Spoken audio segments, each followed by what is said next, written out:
মিমের ex husband Sunny এখন বর্তমানে কোথায় থাকে, সে তার ওয়াইফকে নিয়ে এখন কেমন আছে।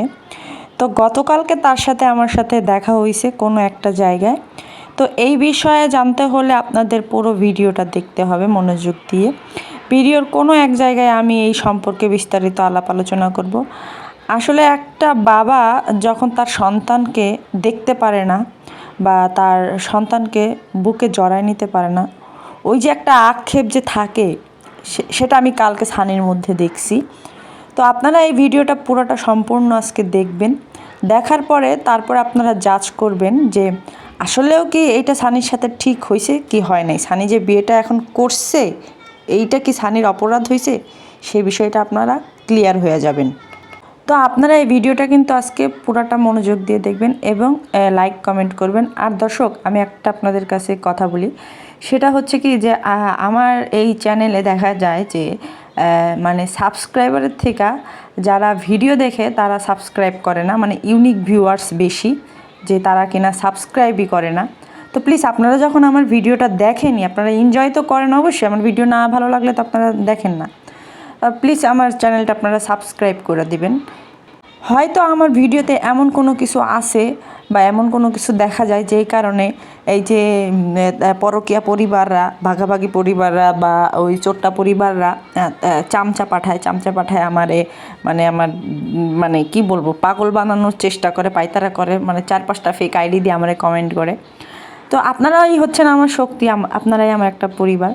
যে পরিবারের ছোট কোনো সদস্য যদি কোনো বিপদে পড়ে বা থাকে না যে এই ভাই বোনটা দুর্বল, তো ওরে উঠানোর জন্য কিন্তু আরও যদি পরিবারে 5টা ভাই বোন থাকে তারা কিন্তু হেল্প করে। সো আপনারাও আমার সেই বড় ভাই বোন, তো আপনারাও প্লিজ আমার চ্যানেলটা সাবস্ক্রাইব করে দিবেন। তো আজকে আমি যে কিছু কমেন্ট আপনাদের সাথে রিভিল করব, মানে সাগিনুরদের। আর আমার তো আছেই, আমার কমেন্টে তো ওই যে মানে উম্মতি মোহাম্মদিরা আয়সা কমেন্ট করে, দিকে নিস্তালা ভাড়া দিয়ে খায়, হ্যাঁ, সেটাতে তাদের জাত যায় না। আর আমি গিবত করি, আমি বলি এর জন্যই। আচ্ছা, গিবত কি আর এক্সপ্লেইন কি, এটার মধ্যে কি তারা বুঝে না? এই কথাগুলো আমি আসলে বলতে বলতে আমার মানে মুখ ব্যথা হয়ে গেছে। আর আমি ইনকাম করতেছি, আচ্ছা আমি যদি ইনকাম করতে পারি ফ্রি ফ্রি ফ্রি ফ্রি, সেটা তো তাহলে তার কোনো সমস্যা নাই, তাই না? আমি ইনকাম করি, আমি মাসে মাসে ট্যাক্স দিই, বারবারই বলতেছি আমি মাসে মাসে ট্যাক্স দিই, হ্যাঁ, কইরা তারপরে আমি ইউটিউব আমারে পেমেন্ট করে। আর আমি তো কারো বাপের মানে কারো মায়ের ভাতার কায়রা নিয়ে আসি নাই যে দাও এই ভাতার আমারে দিতে হবে, হ্যাঁ, এই ভাতারের ইনকাম আমি খাবো, আমারে দিতে হবে, এমন তো না। বা কারো জামাইও তো লই আহি নাই যে তোর জামাই আমি লমু, আমার ইনকাম করে খাওয়াইবো, তোর জামাইয়ের ইনকাম আমি খাবো, এমনও তো না, তাই না? আমি আমার মুখ দিয়ে আমি ভিডিও বানাই, আমার মোবাইল দিয়ে আমি ভিডিও বানাই, আমার ঘরের ওয়াইফাই লাইন দিয়ে আমি ভিডিও বানাই, আমি আপলোড করি, আমার যা মন চায় তাই করি। এটা তো কারো কোনো কিছু দেখার বিষয় না, তাই না? তো আপনাদের যদি কারো ভালো না লাগে উম্মতি মোহাম্মদিরা, আপনারা গিয়া আপনাদের পরকীয়া পরিবারের জন্য দোয়া করেন, যাতে আরও করে 10-5টা করে পেট করতে পারে, মানে পেট ভরতে পারে, মানে অবৈধ সন্তান জন্ম দিতে পারে, তারপরে গিয়ে আরও বেশি বেশি করে বেড়াগুলোকে মাখামাখি করতে পারে, আরও আদার্স যে আকাম কুকাম আছে সেগুলা জানি করতে পারে। আপনারা যে আমারে বলেন আমার শরম নাই, আসলে কি মানে কি বলবো, লাইক সিরিয়াসলি আমার শরম নাই না? আপনারা যে আয়সা একটা পরকীয়া পরিবারের ব্যাপারে এরকম হুমড়ি খায়া পড়েন, হুমড়ি খায়া কথা বলেন, তো আপনাদের কি লজ্জা লাগে না যে আপনার একটা পরিবারের একটা পরকীয়া, একটা নষ্টা, একটা জঙ্গল, মানে একটা অ্যামাজন জঙ্গল পরিবারের ব্যাপারে যে আপনারা আয়সা ছাপাই গাইতেছেন? এটা থেকে আলটিমেটলি কি বোঝা যায় যে আপনারা কন্ডম দুর্ঘটনায় জন্ম হয়েছে আপনাদের যদি ওই যে কি বলে বিসমিল্লা বইলা যদি আপনাদের মায়ের পেটের মধ্যে আপনাদের বাবা যদি বিসমিল্লা বইলা তাদের ওই উপাদানটা দিয়ে দিত, তাহলে আপনারাও ভালো মানুষ হইতেন বা ভালো সন্তান হইতেন। যেহেতু আপনার বাপের ওই যে মানে আপনাদের বাপ মা ওই আকাম করতে গিয়া ওই কন্ডম দুর্ঘটনায় আপনাদের জন্মগ্রহণ করাইছে, সেই কারণে আপনারা আসলে ওই যে পরকীয়া পরিবার ছাড়া কিছুই বুঝেন না, ওই নষ্টামি ছাড়া আপনারা কিছুই বুঝেন না। তো আমি আবারও আপনাদের কাছে রিকোয়েস্ট করতেছি, আপনারা যদি সাদরে না যান তাহলে আপনারা এক কাজ করবেন, আমার কমিউনিটিতে আইসা আমার কমিউনিটিতে, আমার এই চ্যানেলের কমিউনিটিতে, অ্যানু পাখির চ্যানেলের কমিউনিটিতে আপনাদের আম্মুদেরকে নিয়ে আমি অনেক অনেক অনেক অনেক পোস্ট করছিলাম, ঠিক আছে? তো সেখানে আইসা এসে একটা করে কমেন্ট করবেন, জাস্ট আমি শুধু দেখবো, কিছু না, আপনারা আমার একটা গালি দিয়ে যাবেন, আর কিছু না। এরপরে আমি দেখবো যে আপনারা সেকেন্ড টাইম আমার চ্যানেলে আইসা কোনো কমেন্ট করতে পারেন কি না দেখবো নি, একবার লাথি মাইরা মাইরা ব্যান কইরা দিব, সোজা কথা। এই চ্যানেল থেকে ব্যান করতে সবাই পারে না, আমি একবারে চ্যানেল থেকে ব্যান করে দিব। আপনারা আইসা আমার কমিউনিটিতে আমার লজ্জা শরম, আমার জন্ম, তারপরে আমার বাপ মা নিয়ে কথা বলেন, দেখবনি আপনাদের কত বড় হ্যাডম আছে, আপনাদের হ্যাডাটা কত বড়, আমি সেটাও দেখা লইবনি। তো যাই হোক দর্শক, এগুলো আবর্জনা নিয়ে কথা কইতে গেলে বহুত কথাবার্তা হয়ে যাব। তো চলেন আমরা সামনের দিকে আগাই। তো রেগুলার যেটা বলি, আপনারা আমার চ্যানেলের ভিডিওটা ইমপ্রেশনটা বৃদ্ধি করার জন্য আপনারা আমার চ্যানেলটা করে দিন, লাইক কমেন্ট করে দিন। আর সবথেকে বড় কথা হইতেছে যে আমার চ্যানেলে যারা ডাইরেক্ট কমেন্ট করেন, ওই কমেন্টগুলো আমি পাই, এরপরে যে রিপ্লাইং যে কমেন্টগুলো আসে সেগুলো আমি পাই না, যেই কারণে আমি এই যারা চুলকাইতে আসে তাদেরকে মলম লাগাই দিতে পারি না। আপনাদের কারো চোখে যদি এরকম খাওজানিমূলক কমেন্ট দেখেন, আপনারা চুলকানি মাইরা দিয়েন, চুলকানির মলম দিয়ে দিন আমার পক্ষে থেকে, আমি আপনাদেরকে অসংখ্য অসংখ্য ধন্যবাদ জানাই দিব। আচ্ছা দর্শক, এখন একটু তানু মণ্ডলের জামাই সম্পর্কে কথা বলি। কালকে রিলেটেড ওনাদের ভিডিও আমি যতটুকু দেখতে পারছি বা বুঝতে পারছি যে তারা জামাইকে পাইয়া খুব খুশি। জামাই জামাই জামাই জামাই, ও তাদের জামাই না, তাদের ছেলে। আচ্ছা ঠিক আছে, এখন বলি দর্শক, যদি কোনো জামাই এই প্রথম কোনো শ্বশুরবাড়িতে যায় বা মামা শ্বশুরবাড়ি, আমি বলছি তারপরেও এগেইন আবার বলি, তার গেট আপ সেট আপ থাকবে একবার অন্যরকম। তারপরে সেই জামাইকে আপ্যায়ন করবে, সেটাও থাকবে আরেক রকম। তো এইখানে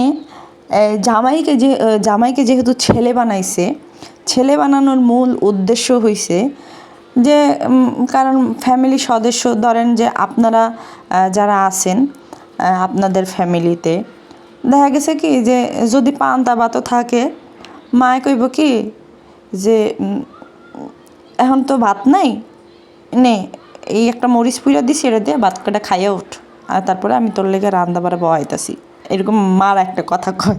আচ্ছা গেছে, তো সেরকমই এখন জামাইরও বানাইছে ওরকম। বাপ্পি ও একটা মানুষ যে কিনা নিজে আদর আপ্যায়ন পায় নাই, মানে হেলা ফেলা কইরা একটা জামাইরে কীভাবে আদর আপ্যায়ন করতে হয় সেটাই পদ্মাসরবাসী করতে পারে না বা জানে না, করেও নাই। এই যে তানু মণ্ডলের জামাই নিয়ে এত খুশি, বড় মেয়ে বড় মেয়ে বড় মেয়ে, পরিবারের বড় মেয়ে বড় মেয়ে বড় মেয়ে বড় মেয়ে, বড় মেয়ের জামাইয়ের আদর থাকবে সেই লেভেলের হাই, জামাইয়ের মুখে খাবার ধরবে না, মানে সারা দিন খাবি না তোরা টিপামো, এরকম টাইপ কথাবার্তা থাকবে, যে খাবি না যখন মা খালি কেন, খাইতে পারবি না তাহলে জামাই হিসুসকে, এরকম একটা কথা। তো সেইখানে তানু মণ্ডলের জামাইরে দেয় ওই যে কী জানি কলই শাক ভাইজা ভাত, তারপরে আরও কী জানি ছোটো ছোটো ইলিশ মাছের হোগা ভাজা, তারপরে আরও আদার্স যেই মানে খাবার আছে, যে জামাইয়ের যে একটা আপ্যায়ন সেটা নাই, যেটা বাপ্পির ক্ষেত্রেও হয় নাই। বা এই যে নিজের যে শাশুড়ি বা তিশা, সেই তিশা যে তার বড় মেয়ে বড় মেয়ে বড় মেয়ে বড় মেয়ে করে করে অভ্যাস হয়ে গেছে, সেই বড় মেয়ের জামাইকে লাল আটার রুটি খাওয়াই দেয়, তারপরে আরও অনেক কিছু। তো এই হচ্ছে গিয়ে গরিব মানুষদের জামাই আপ্যায়ন। আসলে আমি যদি ভুল না বলি, একটা রিক্সাওয়ালা সে নিজেও চাবে যে তার মেয়ের জামাইকে সে ওনার সামর্থ্য মতো সে মানে যতটুক পারবে সে আপ্যায়ন করবে। আপনারা যদি খেয়াল করেন, বন্যার জামাইরে তো দেখছেন, বন্যার মা তো আর ওদের মতো নোংরামি ছেঁচড়ামি গ্যাসরামি কইরা মানে পেট চালায় না। তারপরে বন্যার জামাইরে দেখছেন যে আদর আস্তিকে কিন্তু কোনো জায়গাতে কমতি নাই। এবং যে ওনাদের যে খাবারের যে ভিডিওগুলো করছে, তিশাই তো করছে নিজের হাতে, আপনারা তো নিজের হাতে দেখছেন, নিজের চোখে দেখছেন, এটা তো অবিশ্বাস করানোর মতো কোনো কিছু না। তো সেইখানে কীভাবে জামাইরা আপ্যায়ন করছে, আর তারা জামাইরা আপ্যায়ন করছে কীভাবে। তো জামাইরে আপ্যায়ন ঠিকই করতো, আমি এখন যদি বলি যে জামাইয়ের যদি কোনো পুরুষত্ব বা ব্যক্তিত্ব বলতে কোনো কিছু থাকতো, যে পুরুষ মানুষের থাকে না যে একটা পুরুষ মানুষের ব্যক্তিত্ব, সেরকম যদি থাকতো তাহলে অবশ্যই একদম মানে এক পায়ের উপরে খাড়া হয়ে থাকতো, ঠিক আছে, চুল পরিমাণ পর্যন্ত লড়তো না। কিন্তু এইখানে মানে যে জামাই আর কি কুমড়ো পটাশ, সে নিজেরে ওই যে থাকে না যে ধরেন কি কেমনে করে আমি এক্সপ্লেন করি, ধরেন আপনার বাসায় একটা কাজের বুয়া, উনি তো একটা মানুষ, যাই হোক উনি কিন্তু কাজের বুয়াই, তো ওনাকে কিন্তু ধরেন আপনার বাসায় আপনি কাজ করান যে না ভালো, উনি ভালো মহিলা, ভালো আপনার ফ্যামিলির সমস্ত কাজ বাজ উনি করে, ভালো কাজ করে, যে কারণে ওনারা কিন্তু আপনারা আদর আস্তিক করেন বা ভালো জানেন। এখন বাইরে থেকে একটা লোক আইসা আপনাদের মতো কিন্তু ভালো জানবে না, ওনারা বলবে কি এটা তো কাজের মানুষ, এই সেই হ্যানত্যান, এটা কিন্তু স্বাভাবিকভাবে হয়ে যায়। আমি হয়তো আপনাদের বুঝাইতে পারছি কিনা আমি জানি না, তারপর আমি যতটুকু আমার সাধ্য মতো আমি চেষ্টা করতেছি। তো আপনারা যেইভাবে আপনারা ভালো কাজের বুয়াটারে ভালো জানবেন, আপনারা বলবেন যে না আমার বোন বা আমার ভাই, এরকম সামথিং কথা বলবেন। কিন্তু বাইরের মানুষ, ধরেন আমি থার্ড পারসন, আমি কিন্তু আপনার বাসায় যখন আসবো বা আমি আপনাদের একটা কলিগ, আমি কিন্তু তারে ওই কাজের বুয়ার চোখেই দেখব, হ্যাঁ, কিন্তু উনি কিন্তু কাজের বুয়াই। তো এই সাকিবের ক্ষেত্রে বা কুমড়ো পটাশের ক্ষেত্রে সেম টু সেম কাহিনী হয়েছে, যে ও যে জামাইয়ের যে একটা ওয়েট, এটা ওর মধ্যে নাই। কিভাবে থাকবে বলেন? ওরে তো টাকা দিয়ে কিনছে, ওর ফ্যামিলিটারে টাকা দিয়ে কিনছে, যেই কারণে একটা পুরুষ মানুষ তার ওয়াইফের জুতা খুইলা দেয়, সেই ওয়াইফ নিজের সুখী প্রমাণ করার জন্য সে ভিডিও করে মানুষকে দেখায় সে কত সুখী। এমনকি তার হাজব্যান্ডকে আমি আজ পর্যন্ত কোনো কি বলবো, কোনো আপুদেরকে বা কোনো মহিলাদেরকে দেখি নাই তার জামাইকে দিয়া জুতা খুলাইছে, বা তার জামাইকে অর্ডার করে যে কাপড়টা ধুয়ে দাও বা কাপড়টা গুছাও, এক জায়গায় যাইতেছি কাপড়টা তুমি গুছাও বা আমি ঘুমাবো, এরকম কোনো কথাই হয় নাই। ওরে দেখছি, মাগিনুরে দেখছি, তানুমণ্ডলের দেখছি, তানুমণ্ডলের খালারে দেখছি, তানুমণ্ডলের 14 গোষ্ঠী দেখছি, এবং কি প্লাস এই যে আমাদের যে ঝিনাপা আছে না, ওই যে রাহির মা মাহি, আপনারা তো চিনছেন, যে কয়দিন আগে যে ভাইরাল হয়েছে, তো সে একদিন তার জামাইরে কইতেছে এই রাহি জুতাগুলো আনো তো, মানে ওনারে ওই যে ওনার আকাম কুকামের লেগা যে কমেন্ট করছে মানুষ লাইভে, তো কয় রাহি জুতাগুলো আনো তো। তো যারা জামাইরে পালে পুষে তারা ওই জামাইয়ের সাথে এরকম আচার আচরণ করে। আপনারা যদি ওই জিনাপার ভিডিও দেখেন বা কোনো কিছু দেখেন, ওই বেড়াই কিন্তু সারা দিন জিনাপার সাথে থাকে। জিনাপা যদি বাথরুমেও যায় তাও জিনাপার সাথে থাকে, কারণ ওর কোনো কাজ নাই, ওর বউয়ের উপরে চলে, ওর বউয়ের টেহা খায়, বউ আরে পালে। ও বেড়া মানুষ হিসেবে জর্জ একটা কাজ বা থাকেন, একটা পুরুষ মানুষের তো ব্যক্তিত্বই তোর সব রে ভাই, কিন্তু এই ব্যক্তিত্বটাই যদি ওর ভিতরে না থাকে তাহলে ও তো মহিলা। আর এই সাকিবের ক্ষেত্রে যদি দেখেন, এটাও তো হইতেছে যে ওই যে শি ইজ মাই হাজব্যান্ড, মানে উপরে শরীফ, ভিতরে শরীফা, যেই কারণে শি ইজ মাই হাজব্যান্ড, বাসরতে দেখছে যে ও হইছে যে মহিলা, ঠিক আছে, যে কারণে শি ইজ মাই হাজব্যান্ড। তো এই কারণে ওরা কী করে, ওই যে আয়ডা ঝুইডা যত খাবার দাবার আছে সমস্ত খাওয়ায়, যে যেহেতু পোলা দাবি করছে, পোলারে তো খাওয়াইতে হইব, তো পোলা খাইতেছে, বাসি পচা যা আছে সব খা। আমি মিমের স্বামীর কথা বা ওই ফুটেজটা আমি আপনাদেরকে সামনে দেখাবো ভিডিওর, আপনারা একটু ধৈর্য ধরেন, আমার কথাটা শেষ হোক তারপরে। তো এই যে দেখেন কুমড়ো পটাশের প্যাট, এমনিতে তো পটকা মানুষ, আরও গেঞ্জিডি পরছে, ওর প্যাট, তারপরে এই যে ভোলার প্যাট, তারপরে আর কি ধরি শাহিনের প্যাট, মানে এগুলোকে প্রতিযোগিতা করা যাবে যে কার প্যাট বড়, বুঝছেন? আমরা কিন্তু একটা কম্পিটিশন দিতেই পারি, যে জিতবে তারে অ্যাওয়ার্ড দেওয়া হবে। কি অ্যাওয়ার্ড সেটা বলা যাবে না, দিব একটা অ্যাওয়ার্ড দিলেই হয়েছে, দিব তো। আচ্ছা, এখন একটু মরিয়মরে নিয়ে কথা বলি। আমি চাই নাই যে কোনো বাচ্চাকে নিয়ে কথা বলবো, তারপরে বলতে হয়। দেখেন মরিয়মের বয়স কিন্তু আহামরি এত বড় না, তারপরে ওর শরীরের গঠন কিন্তু চেঞ্জ হচ্ছে, আপনারা অনেকে জানেন বা দেখছেন।